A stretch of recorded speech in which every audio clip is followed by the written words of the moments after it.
Hi, everybody. It's Miss Fennell back here for your second Monday of online learning. And this week, last week, we kind of wrapped up mitosis, which I hope you know is cell division. So living things need mitosis to make more cells. This week, we're going to explore an animal that we use to kind of observe them growing new cells, which is kind of cool. So this little creature down, I always get that wrong, over there is called a planarian worm. And what's really cool about these little things, had we been able to experiment with them, is that if you cut them in half, their head will regrow a tail and their tail will regrow a head. And then there's other things you can do with them too. We'll get into that in a minute. Some people don't like them because they're worms. They're actually flat worms. They're not like a night crawler or anything like that. But they do just live in ponds, and they're really small. So let me tell you a little bit more about planarians. Maybe okay. Too many clicks here, and my window's too big, and I'm in the way. Okay. So yeah, planarians are these little tiny small worms. They normally live in ponds and wetlands, and we use them in genetics as an example of what we call one parent reproduction. These worms simply in nature, what they do is they attach their tail to a rock and they try to swim away and they rip themselves in half, and their head regrows a tail and their tail regrows a head.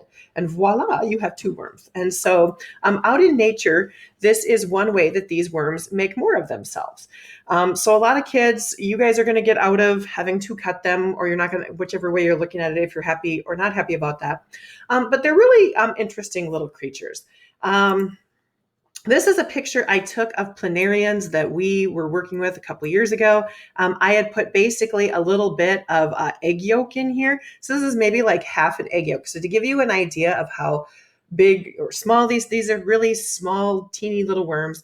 This was an egg yolk right here. And the cool thing about it is you could see them go on top of the egg yolk. They would be kind of narrow, and then they would fill themselves up with egg yolk, and they'd kind of turn yellow from the egg yolk and then swim away.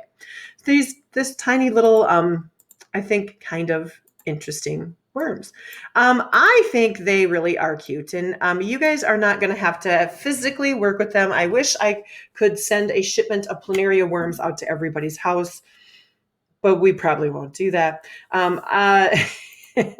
They rip themselves in half to make more of themselves. So system wise, they're very simple animals.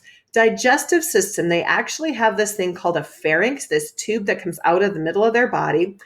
That's what they use to eat. They do not eat with their mouth, and they don't really have an exit at the end of their body cavities. So basically, they're taking food in through the middle of their body. The food then goes into their digestive system and then just simply absorbs into the other cells in their body. They don't have a mouth. They don't eat with their mouth. I always find that fascinating. Their nervous system, they have what we call ganglia, which are really simple, sort of primitive brains. A lot of kids, when we do this lab in class, are concerned about will I hurt the worm when I cut the worm? And you don't. Like I said, and right here, they literally do this to themselves. They do have these two eye spots, and as far as we know, they can just detect light. And there's experiments we're going to have you over the next couple of days, maybe do some research on some planarian experiments. And mostly they don't like light. They prefer being in dark. They will swim into the darkness. We've had kids do experiments with them before where we cover one half of the dish and then see how they react to light, but they can definitely detect light with their eyes. Really interesting thing about them is they have multiple ways of making more of themselves. Number one, they can do the rip themselves in half thing, and that's what we refer to as one parent or asexual reproduction. The other thing they can do in the springtime, often living in the ponds, they can actually release. They have ovaries on one side, which are female reproductive organs, and they have testes on the other side, which are male reproductive organs. And they will release both kinds of reproductive cells out into the pond water so that their sperm cells could fertilize the eggs from other planarians. And so they can actually do two-parent reproduction using reproductive cells and one parent reproduction, just ripping them in half. So the next part of our chapter here is going to focus on reproduction. And a lot of us tend to think of reproduction in very human terms, like, we only have males and females and, there's only one way that's done. But many living things actually have multiple different ways of making more of themselves. And so that's kind of what we're going to get into over the next few lessons.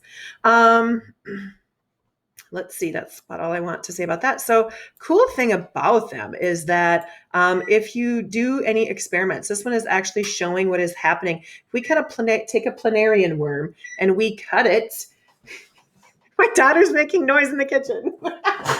Did you hear that beeping? Stop with the beeping, kid. Put the wrong time, put the wrong heat for the brownies. I shouldn't yell at her. She's making me brownies. Okay.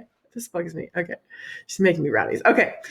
So anyway, if you cut the worm right here and you cut the worm right here, you would have a head section and you'd have do you got it right now? The beeping. Okay. I apologize for the beeping. Okay, there it is. All right. This head section would regrow a tail. The middle section would regrow a head and a tail, and the tail section will actually regrow a head. So this is kind of give you the basics of regrowth. You could actually cut the worm into 3 different pieces, and all those pieces would regrow parts. So traditionally, we would have done the whole give you a worm, let you cut the worm kind of a thing. Obviously, that's not going to happen. Just a couple interesting things working with them. Tap water kills them. Let's see what else. Soap kills them. Everything. They're very sensitive. So if we had worked with them. So I'm just going to show you some video. This one, are you guys ready for some interesting music? Here is a little video of a planarian worm. I did not make this video. I do not like this music. Woo! Here's a jar of planaria. Okay, I'm going to fast forward. Here's the planarian worm. Oh, wait, where'd it go? This one is like, okay, maybe this isn't the greatest video. I'm going to tell you to go, here's better video. So like I said, all right, this music, I think this music has to go. I don't know. I don't know who chose that. But I just was looking around for some planaria. You can actually see stuff moving through its digestive system. This one's magnified 40 times. It's really a little too close. Here's a cute look at their face. These are their eye spots for detecting light. The little things on the sides are available. I want to keep following it. I'm like, follow it correctly, you guys. The little things on the sides are for detecting chemicals in the water. So a really cool thing with planarians is you can take a dish of them, you can put a little piece of food in the water, and the planarians will actually swim to the dish, to the food, which is cool. So here's a close-up look at their eye spots, which is kind of cool. And here's a close-up look. They showed kind of the ears. There's the even closer look at their eyes. If you go to YouTube and you simply search, and I would recommend you do this today, it will kind of be part of your assignment tomorrow, or you search for planarian videos. Oh, this one. Yeah, so these are the little chemosynthesis areas right here that detects chemicals in the water. But they kind of move around and they swim like this, what we call an undulating pattern, and they just kind of swim around. This one I'm going to play back at like a fast speed. They are cutting the planarian here with a razor. Like I said, at school, we don't even have to do that much. They just cut this one. They just cut this one right in the middle. So this is the tail, and this is what would happen. Do I need to silence this music too? I don't know. I'm going to turn it down a little bit. You can just see right here these white cells. This is where the tail is starting to regrow a head. So that's kind of what that would look like. This is 3 days after the cut, you can still see. And so again, regular cell division, mitosis is being used to make more cells there. And then pretty soon, you'll start to see kind of the pointiness of the head reappearing. And then within about 5 or 6 days, we see the eye spots. starting to regrow there. And so it always looks lighter. And then pretty soon this tail has regenerated a whole new head. And it takes usually anywhere from 7 to 10 days, depending on the conditions, for the tail to regrow the head. If we see the head will also regrow a tail. So this is the one that was cut 2 days after it was amputated. Kind of see how they're swimming around. They're pretty small.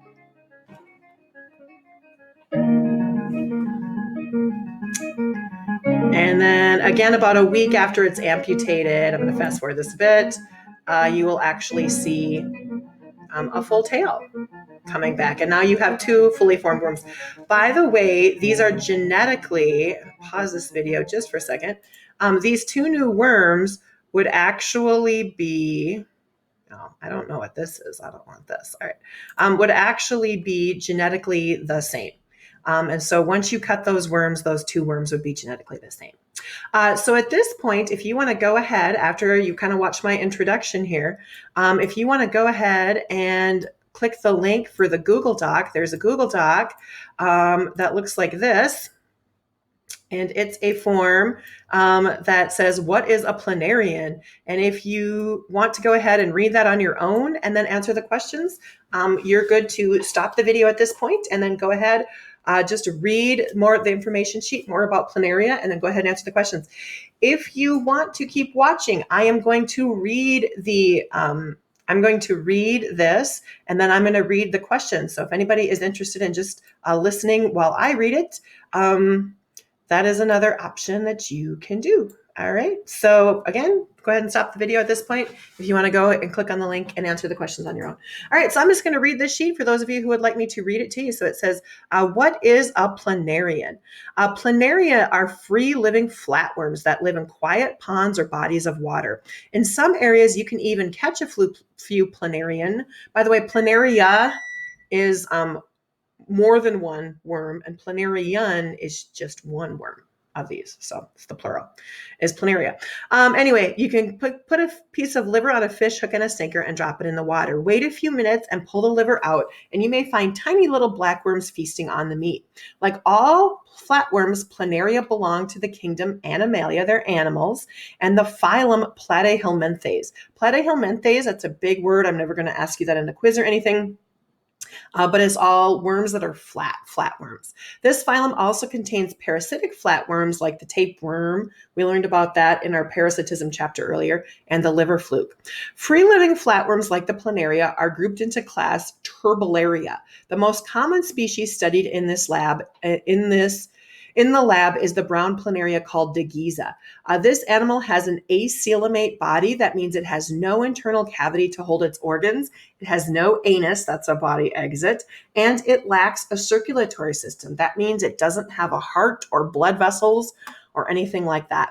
Most are scavengers and will eat other animals that have sank to the bottom of their ponds, and hence you can use liver to capture them. The Degiza does have a simple nervous system that includes a ganglia located at its anterior region to serve as a brain. The anterior is the front of it.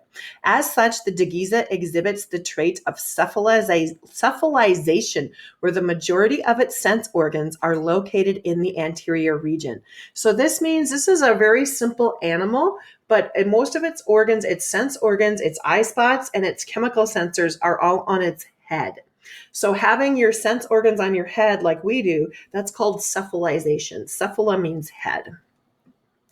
It has a triangular head with 2 prominent eye spots, which we just saw in the video. Upon closer inspection of the eyes, you can see that they have a curious cross-eyed expression to them. The presence of the 2 eyes and lateral horns on the head indicate that the planarian has bilateral symmetry. And that means you can draw a line down the center of the planaria and fold it in half, and the 2 halves are the same. Animals can either have no symmetry, radial symmetry, or bilateral symmetry. And bilateral is kind of considered something that higher level animals will have. The planarian will swim in a shallow petri dish by undulating its body across the surface of the dish. Undulating is going like this again. Most will stay close to the bottom or edge of the dish. If given a choice, the planarian will actively seek an area of the dish that is dark or has some kind of cover. The eye spots can, in fact, detect changes in light in the planarian's environment. If you shine a flashlight on the planarian, it will attempt to move out of the light. The planarian does not have gills or lungs. It obtains or gets its oxygen by simple diffusion over its flat body. That means the oxygen just absorbs in, just diffuses in. The Dagesia cannot survive outside of the water, so biologists studying it make sure that the specimen has plenty of water that is aerated, meaning it needs lots of oxygen in it. The Dagesia does have an excretory system to remove wastes. Tiny cells called flame cells line the lateral edge of the organism and function to remove waste. Lateral is on the sides. The Dagesia can reproduce sexually, and all Dagesia are hermaphrodites. Two Dagesia will pair up and fertilize each other's eggs. The eggs are then released in a cocoon. If there is not another Dagesia present, one can reproduce asexually through a process called transverse fission.